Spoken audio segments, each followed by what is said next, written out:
श्री वीरभद्र चरित्र व कथा. चतुर्मुख ब्रह्माचे पुत्र दक्ष प्रजापती यांच्याबरोबर स्वयंभू मनूने त्याची तिसरी मुलगी प्रसूती हिचे लग्न केले. दक्ष प्रजापतीची शेवटची मुलगी सतीदेवी हिचे भगवान शंकरांबरोबर लग्न केले. काही दिवसानंतर परमेश्वराचे सासरे असलेले दक्ष ब्रह्म यांची मुलगी सतीदेवी ही सणासाठी घेऊन जायची असल्याने कैलास येथे आले. तेथे परमेश्वराच्या सभागृहापर्यंत पोहोचले. सभागृहात शंकर व त्यांच्या डावीकडे सतीदेवी सिंहासनावर विराजमान झाले होते. सर्व गणसमूह आपापल्या जागेवर स्नानापन्न झाले होते. त्या समूहाच्या प्रवेशद्वाराच्या महाद्वारासमोर नंदी उभा होता. सभेत नारद महर्षी विनायुक्त गायन करीत बसले होते. सर्वजण नारदांचे अमृततुल्य गायन ऐकत आनंदात बसले होते. दक्ष ब्रह्म प्रवेशद्वारावरच उभे होते. त्यांनी नंदीश श्री शंकर यांना तुमचे सासरे प्रवेशद्वारात उभे आहेत व मुलीस देखील निरोप देण्यास सांगितले. दक्ष मात्र हे श्री शंकरास समजू दे म्हणून प्रवेशद्वारातच उभे राहिले. परमेश्वराला त्यांनी आलेले माहीत झाले होते, परंतु माझा सासरा मोठेपणासाठी हे करतो आहे असे समजून गप्पच बसले होते. दक्षाने नंदीस सांगितल्यानंतर नंदी शंकराजवळ गेले व म्हणाले, हे प्रभू, आपले सासरे दक्ष ब्रह्म प्रवेशद्वाराजवळ उभे आहे. असे परमेश्वरास व सतीदेवीलाही तुमचे पिताश्री येऊन उभे आहेत असे हात जोडून दोघांना सांगितले. तेव्हा भगवान शंकर नंदीला म्हणाले, हे नंदी, अडचण कशाची? दक्ष ब्रह्माला आत येण्यास सांगा. असे म्हणताच नंदीने दक्ष ब्रह्माला आत येण्याचा निरोप दिला. त्यावेळी दक्षाला पटकन आत आणले. रागाला येऊन, हे नंदी, हे काय शंकराचे वर्तन? आपले सासरे आल्यानंतर त्याला मानमर्यादा नाही का? मी माझ्या सर्व मुलींना देवतांच्या बरोबर लग्न लावून दिले. सर्वजण माझा आदर सत्कार करत असतात. त्यांनी मात्र मला मानमर्यादा दिली नाही, माझा आदर केला नाही. भर सभेमध्ये मला अपमान झाल्यासारखे वाटले. श्री शंकर हे काही सामान्य पुरुष नाहीत. श्री शंकरांमुळेच सृष्टी, स्थिती, लय, वेद, शास्त्र जन्मास आले. इष्टार्थ देणारे हेच आहेत. अशा दिनरक्षक असलेल्या या शंभूला काय म्हणावे? हे नंदी, तू याचा विचार कर. तू गुह्यारीतीने शंकराला सांग की सभेत बसलेल्या सर्वांसमोर सर्वांना दिसण्यासारखे समोर येऊन माझा सन्मान केल्यास मला अत्यानंद वाटतो. नाहीतर माझी मानहानी होऊन मला प्राण गेल्यासारखेच वाटते. भगवान शंकरांनी जर माझा अपमान केल्यास माझे दुसरे इतर जावई काय म्हणतील? मुलीला सणासाठी बोलविण्यास आल्यानंतर असे व्हायला पाहिजे का? वरील सर्व गोष्टींचा तू नीट विचार कर. सभेच्या द्वाराजवळ आल्यावर दोघे दाम्पत्य मला पाहून देखील न पाहिल्यासारखे बसले आहेत. हे शावमूर्ती, तू परमेश्वराला हे सर्व काही समजावून सांग आणि या सर्व गोष्टींचे उत्तर मला लवकरात लवकर दे. हे सर्व ऐकून घेतल्यानंतर शंकराच्या जवळ नंदी गेले. तेथे जाऊन, हे प्रभू, आपले सासरे सन्मानासाठी प्रवेशद्वारातच उभे आहेत. तुम्ही सभागृहातील सर्वांना दिसेल असे मर्यादापूर्वक त्यांचा आदर करावा असा आग्रह त्यांनी धरला आहे. तुम्ही सभा विसर्जनापूर्वीच त्यांना आत बोलाविल्यास भूषणावह होईल असे सांगितल्यावर लगेचच शंकर नंदीला म्हणाले, हे सत्यप्रिय नंदी, तू सांगितलेली गोष्ट अतिशय विद्वानांचा स्वाभाविक व सत्य आहे. परंतु मी तर सर्व लोकांचा मालक, सर्व देवतांमध्ये मीच श्रेष्ठ. माझ्यामुळे सर्व जगातील उत्पत्ती, स्थिती व लय या गोष्टी होतात. इष्टार्थ देणारा मीच आहे.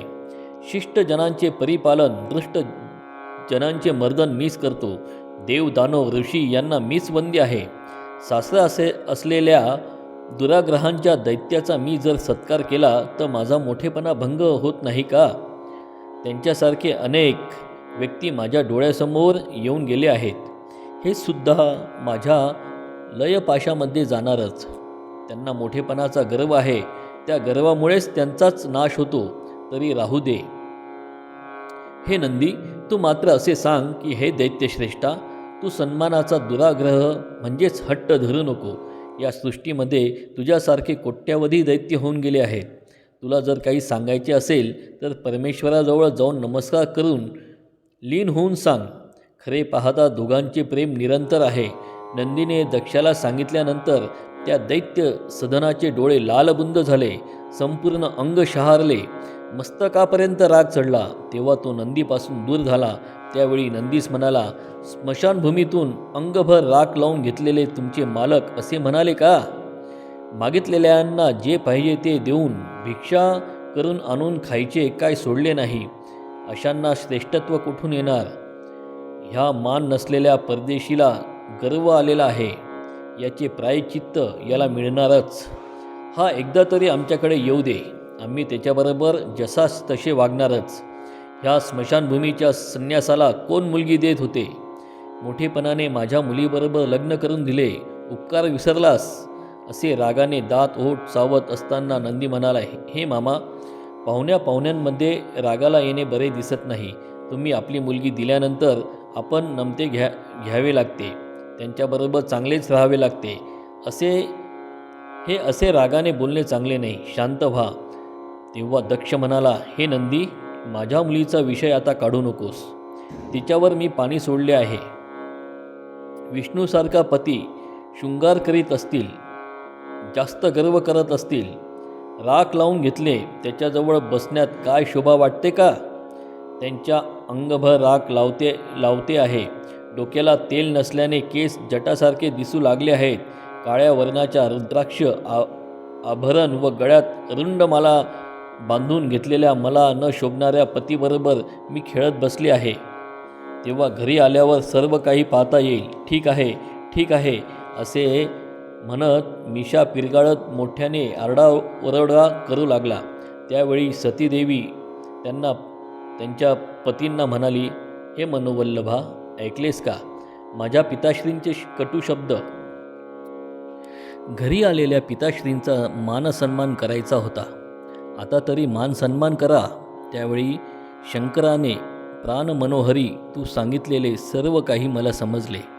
तुझ्या पिताश्रीस मी श्रेष्ठ आहे असा अहंकार झाला आहे. मी सर्व काही देवतांना माझ्या मुलांना दिलेले आहे असे म्हणून ते मिरवत आहेत. आता त्यांचे वागणे देवासारखे होईल का? देवता अमर आहेत, त्यांना मरण चुकलेले आहे.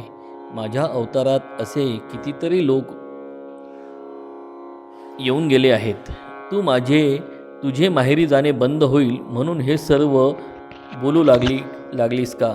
मी तुझ्या वडिलांना काहीच किंमत किंवा मर्यादा अजिबात देणार नाही. तुझी जर इच्छा असेल तर तूच स्वतः जाऊन मान सन्मान कर. मी काहीही तुला म्हणणार नाही. अशा प्रकारे शंकराने सांगितल्यानंतर सतीदेवीने वडिलांच्या अपमानाचा खूप संताप करून घेतला. त्या महापतिव्रतेने पती हाच परमेश्वर समजून पतीच्या आज्ञेशिवाय काही न करता गप्प बसून राहिली. हे सर्व ऐकून दक्ष तसाच उभा राहिला. तेव्हा दक्षास खूप वाईट वाटले. ते शांत मूर्ती नंदी, मी आता जाणार असे सांगून शंकराकडे बघून, हे भिक्षा मागून खाणाऱ्या भिक्षुका, आता मात्र तू माझा अपमान केलास. माझा तू ज्या प्रमाणे अपमान केलास तसेच मी सुद्धा तुला अमर्यादा दाखवून सर्व लोकांमध्ये किंमत देणार नाही असे उद्धटपणे मोठमोठ्याने बोलला. जाता जाता मिशा पिरगाळून निघून गेला. सभेमध्ये बसलेले सर्व गणसमूह सासरे व जावईचा मनस्ताप पाहत एकमेकांकडे पाहत राहिले. श्री शंकर तेथेच बसले. सतीदेवी मात्र शंकराच्या डावीकडे हात टेकून खाली तोंड घालून उद्विग्न अवस्थेत बसली होती. कलहप्रिय नारदाने विषय वाढवला, त्यामुळे शंकराचे चित्त भिन्न झाले. तिकडे सासरे रसून गेले. तेव्हा शंकरांना काही समजेनासे झाले. सभा विसर्जन होऊन सभा संपवून सर्वजण निघून गेले. सतीदेवीला देखील बोलविण्याचे जेवणाचे कशातही समाधान वाटेना. हे पाहून पत्नीत झालेल्या असमाधानात भगवान शंकर सहभागी झाले. तिला देखील समाधानी करण्याचा प्रयत्न केला. ही गोष्ट शंकरांना सुद्धा अप्रिय वाटले. परंतु मोठ्यांना मान हाच प्राण असे असल्यासारखे वाटते. मोठेपणाचा नाद आडवा आल्याने तो निरुपाय झाला. दक्ष ब्रह्म अतिशय उग्र मुखमुद्रा घेऊन नगरात आला. घरात पत्नी प्रसूती देवीने त्याची स्थिती पाहून चकित होऊन समाधान होण्यासारखे उपचार केले. तिच्या दीनवाणीने हात जोडून, हे प्राणपती, असा प्रसंग घडविण्याचे कारण काय, असे विचारले. आतुरतेने मुलीला सणासाठी बोलवायला गेलेले आपण ह्या अवस्थेत येण्याचे कारण काय? तुम्हाला कुणीतरी काहीतरी म्हटले का? जरी कोणीतरी तुम्हाला काही बोललेले असतील तर आपण सर्वजण मिळून याला काहीतरी उपाय केलाच पाहिजे. पहिल्यांदा तुम्ही तेथे गेल्यावर कोणती घटना घडली ते सविस्तर सांगा, अशी विनंती केली. तेव्हा दक्ष मोठ्याने म्हणाला, तुझ्यामुळेच माझा अपमान झाला. तुझ्यासारख्या मंदमतीचे ऐकून मी अपमानित झालो. हे दृष्टे, तू येथे माझ्यासमोर उभी राहू नकोस, कुठेतरी जा, अशी गर्जना केली. प्रसूती देवीने माझी चूक झाली असे म्हणत पतिदेवाचे पाय धरले. तेव्हा ते शांत होऊन सर्व वृत्तांत पत्नीस सांगितले व शंकरांना मनाला येईल त्याप्रमाणे वाईट शब्दात शिव्या दिल्या. यापुढे कधीही त्यांच्या घरी जाणार नाही. आजच्या मितीला म्हणजे दिवसाला जावई व मुलीचे ऋण संपले असे सांगितले. यापुढे मी त्यांचे गर्वहरण करून दाखविणारच आहे. तेव्हा प्रसूती म्हणाली, शंकर हे सामान्य नाहीत, त्यांच्याबरोबर तुम्ही हट्ट करू नका. आता मीच समाधानाने मुलीला बोलवायला जाणार आहे. असे म्हटल्यानंतर दक्षाने रागारागाने प्रसूती देवीस पायाने लाथा घालून मान गेल्यानंतर प्राण गेल्यासारखे होऊन सुद्धा परत तिला बोलवायला का जातेस? तू आता माझ्या पुढून निघून जा, असे दक्ष म्हणाला. काही दिवसांनी दक्षाने जावई असलेल्या शंकराचा बदला घेण्याची योजना केली. शंकरास सोडून यज्ञ करण्याचा निश्चय केला. त्यांचे जावई ब्रह्मा, विष्णू तसेच आदी देवांना बोलवून त्यांच्यासमोर हा विचार मांडला. तेव्हा या सर्वांनी परमेश्वरास सोडून यज्ञ कसे करायचे अशा रीतीने संकोच बाळगू लागले.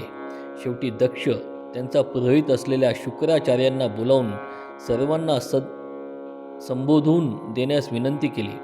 शुक्राचार्यांनी सर्वांना समजावून शंकरास सोडून यज्ञ करायचे असा ठाम निर्धार केला. सर्वांनी होकार दिला. तेव्हा देवतांनी त्यांच्या आमंत्रणास मान देऊन तेथे आले व यज्ञास सुरुवात केली. इथे कैलासामध्ये सासरा रुसून गेल्यामुळे शंकर विचार करू लागले. सतीदेवीसुद्धा रुसल्यामुळे तीही विचार करू लागली. दक्ष ब्रह्माने शंकरास सोडून इतर देवतांबरोबर यज्ञकार्य सुरू केल्याची बातमी गौतम महर्षींकडून शंकरांपर्यंत पोहोचली. ही बातमी ऐकून शंकर निरुपाय होऊन त्यांना कसे तरी होऊ लागले. मात्र सतीदेवीने हे ऐकल्यावर पटकन मलासुद्धा पिताश्रींचे यज्ञ पाहावे वाटते, अशी इच्छा व्यक्त केली. हे ऐकून शंकर म्हणाले, तू तेथे जाऊ नकोस, काहीतरी अनर्थ घडेल, असे सतीदेवीस सांगितले. शेवटी शंकर निरुपाय झाले. त्यांनी नंदीस सतीदेवीस तिच्या पिताश्री दक्षांच्या घरी पोचविण्याची सूचना केली. सतीदेवी प्रथम तिने वडिलांना नमस्कार केला. तेव्हा दक्ष, छे दृष्टे, इथे तू का आलीस, म्हणून त्याने पायाला दाबले. तिने काहीतरी विनवणी केली, परंतु बेडर दक्षास काहीही करता आले नाही. अतिक्रोधाने तिला बाहेर हाकलून दिले. तेथील लोकांमध्ये सतीदेवीचा अपमान झाला. मी श्री परमेश्वराला आता तोंड कसे दाखवू, असे म्हणून ती विचार करीत बसली. तेवढ्यात यज्ञ संपल्यानंतर यज्ञाचा प्रसाद सर्व देवतांना देऊ लागले. मात्र शंकरांना प्रसाद न दिल्यामुळे सतीदेवीला ते सहन झाले नाही. तेव्हा पहिल्यांदा हजारो लोकांमध्ये दक्षाने केलेला अपमान, दुसरे लोकेश्वर परमेश्वर निंदा, अपमान केलेली सभा, हे सर्व पाहून जळून जावे एवढा सतीदेवीला राग आला. तेव्हा हे पिता असलेले मदांध सर्व जीवराशीस आला. त्यांना तू विसरलास. शिव या 2 अक्षर पाठ केल्याने मोक्ष मिळतो. अरे महात्मा, तुझा शत्रू असे महान महात्म्याची निंदा करण्याचे जीभ काढून टाकावे, नाहीतर आत्मत्याग करावा. याकरिता आता मी हे कार्य करते की आज दाक्षायणी हे मान जगातून नाहीसे होऊ दे.